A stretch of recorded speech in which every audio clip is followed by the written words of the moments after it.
They stole my road, so I sold it back to them. I was away for 72 hours at a cattle exhibition 3 counties over. The dirt path crossing my property had existed longer than most marriages. A simple country route I'd graciously allowed the adjacent subdivision to borrow for convenience. When I returned, everything had changed. What I discovered made my blood boil instantly. Gone was the familiar gravel. Replacing it sat gleaming black pavement, still sticky under the afternoon sun. Fresh white lines marked the edges. Ornamental streetlights stood like soldiers along both sides.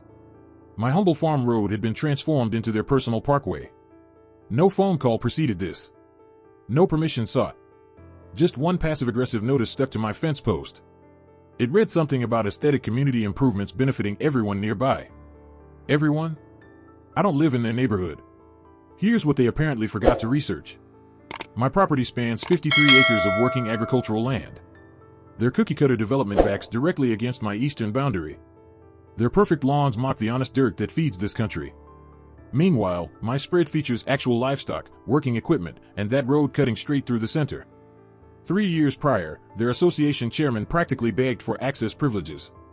Shaving 5 minutes off their highway commute apparently justified his desperate plea. I agreed on a handshake. Nothing written, nothing charged. Simple neighborly courtesy. That courtesy died the moment they touched my property. Now they'd resurfaced and decorated my land like it belonged on a community brochure. But anger works best when properly channeled.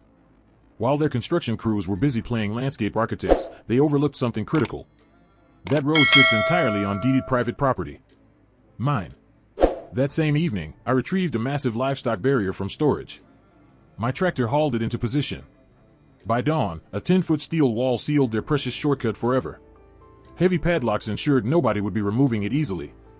The phone erupted within hours. Their administrative assistant called first. Then their attorney.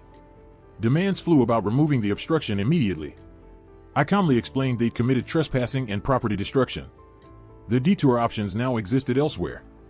The following morning brought their association president to my gate personally. Barbara arrived wearing expensive jewelry and manufactured warmth. She insisted I was blocking public access. My property deed disagreed, and paper beats pearls every single time. I presented survey documentation proving private ownership. Usage existed solely through my generosity, which they'd just murdered. She threatened litigation. Unfortunately for her, I'd beaten them to every punch. My counterattack was already launched. I'd reported unauthorized construction to county authorities. A civil lawsuit was already filed.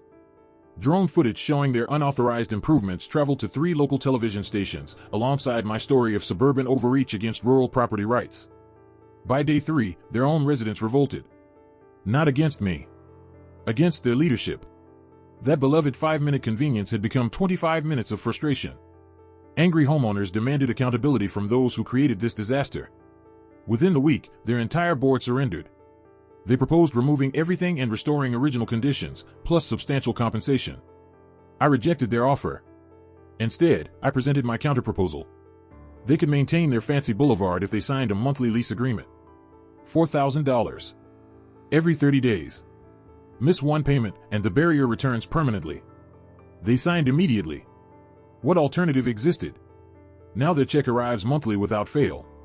Sometimes I drive past their manicured streetlights, my tractor rumbling along their expensive pavement, appreciating the irony completely.